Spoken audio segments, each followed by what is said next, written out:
Na tai ką, sveiki.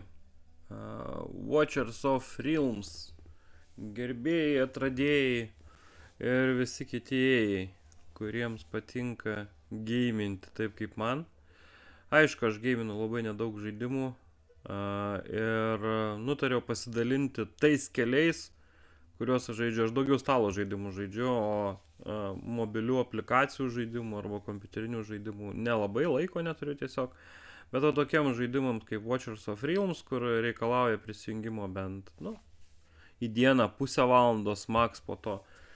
Tai tikrai mėgstu ir jeigu yra koks laisvas laikas patinginiauti, tai įsijungi telefą ir žaidži.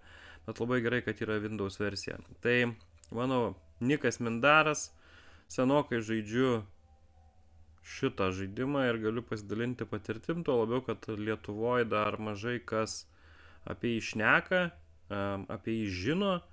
Sutikau serveryje kelis lietuvius, bet ir viskas, daugiau amerikiečiai ir visas kitas pasaulis, lietuviai nelabai dar žaidžia.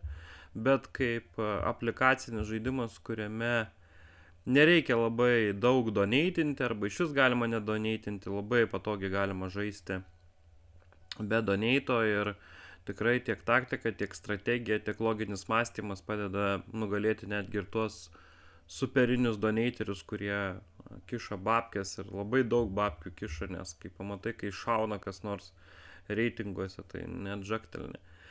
Tai realiai aš jau pražaidžiau vieną dieną, pradėjau naują akauntą, sekančiam įkeltam video matysite, kaip man sekėsi, aš tenais neįrašinėsiu, todėl kad pati pradžia labai nuobodi būna, jinai vienoda pagrinde.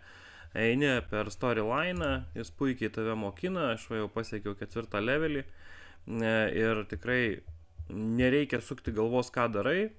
Žaidimas pats tave veda ir rodo, ką tu turi padaryti, kad tau būtų patogiau žaisti.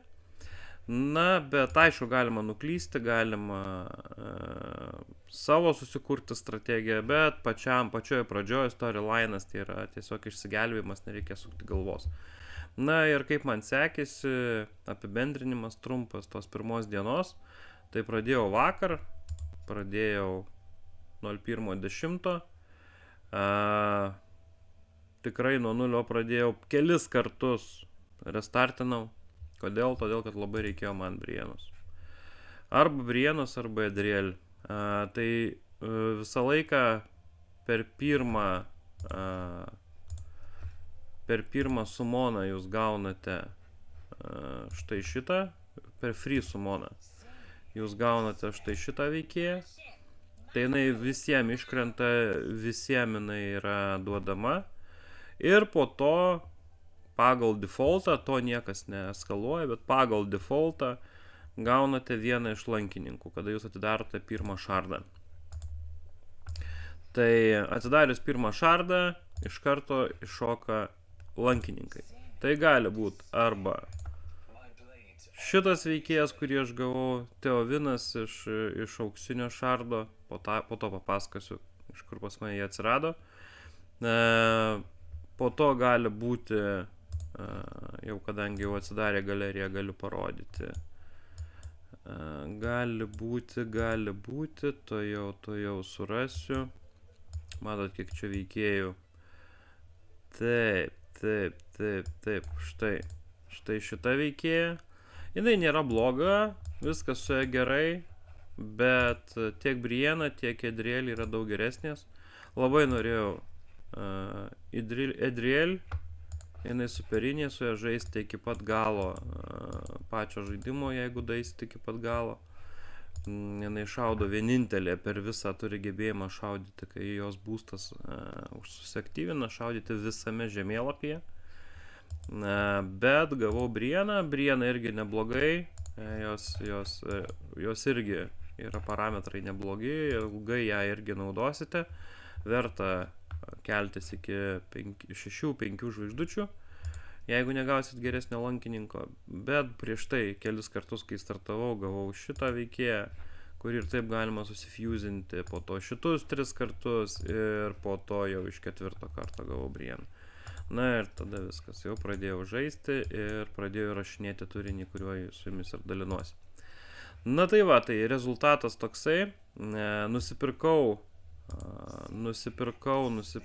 pasiūlinam Eoną, jinai gaunasi kaip pirmas toksai pasiūlymas visiems, vertas 5 eurų, plus 300 šardų, ten papildomų visokių bairių, bet šita heroja yra labai naudinga pačioje pradžioje.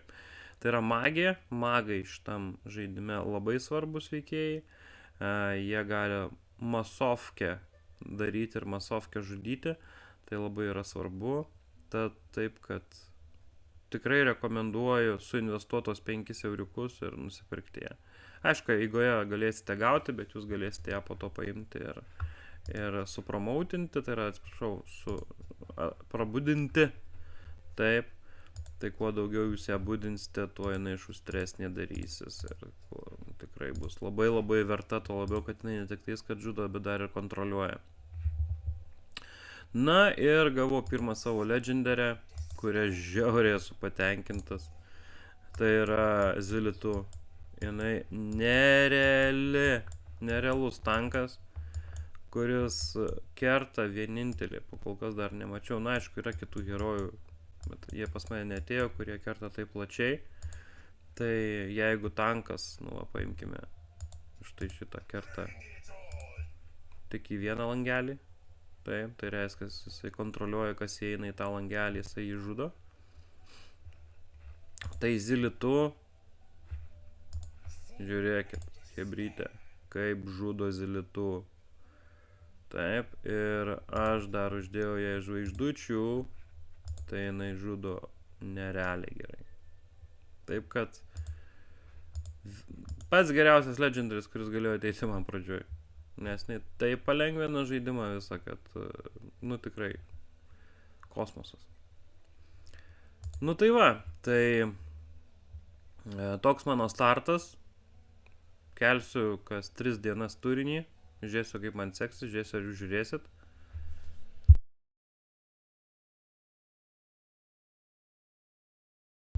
Tai žiūrėsim, gal mūsų gildija pasipildys. Čia yra mano main accountas. Štai aš jau 58 levelio. Galima pasižiūrėti, ką turiu. Turiu tikrai nemažai gerų legendarių. Mūsų vien lietuviškas klanas, taip kad jeigu norėsite prisijungti, prašom prisijunkit.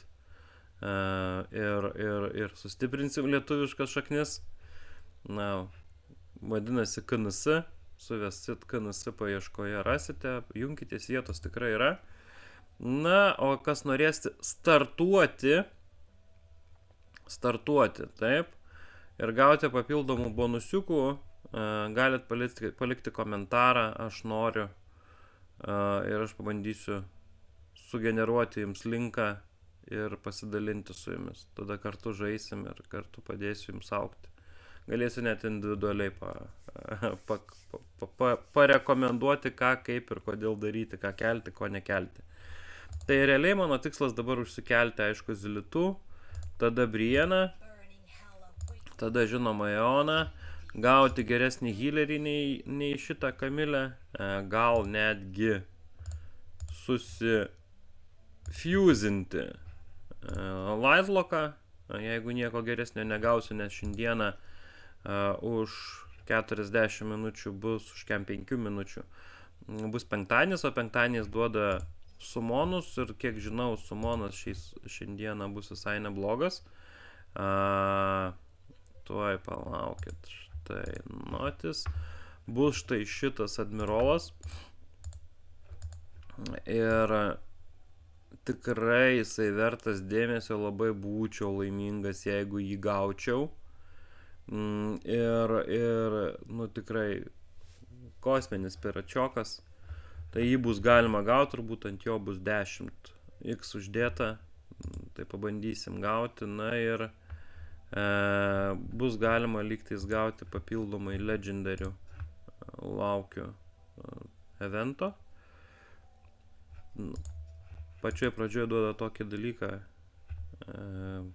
kas daugiau surenka, tas gauna papildomai šardų, blin kažkoks Slovakas lenkia mane pastoviai irgi pradėjom, galima sakyti, kartu ir mano reitingas štai toksai, jo reitingas štai toksai, doneiteris. Net nebejoju, kad kalasi į priekį su babkim, nes pasyva jau žiūrėkit, kas yra. Na, turi šitą, labai gerai, kad gavo. Ir Brieną turi, ir šitą, nu, vienu žodžiu, bičiukas padirbėjo. Padoneitina pačioje pradžioje tikrai daug daugiau nei aš. Nu ką, o aš kai atidarinėsiu, dar padarysiu vieną video, todėl kad tikrai nemažai turiu ką atidaryti, turiu 15 šardų, turiu virš 2000 gemų ir toksai, žinokit, pasakysiu tokį bairį. Nuo 50 šardo tikrai galėsite gauti dar vieną legendary.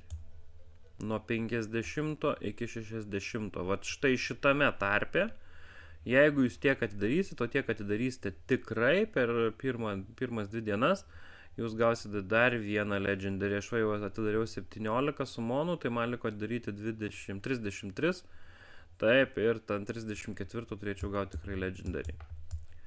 Na, ant 100 tipo irgi yra didelė tikimybė, bet tarp šitų intervalų, žinokite, tikrai gali būti legendaris. Nors niekur nerašo, niekur oficialiai to neskelbia.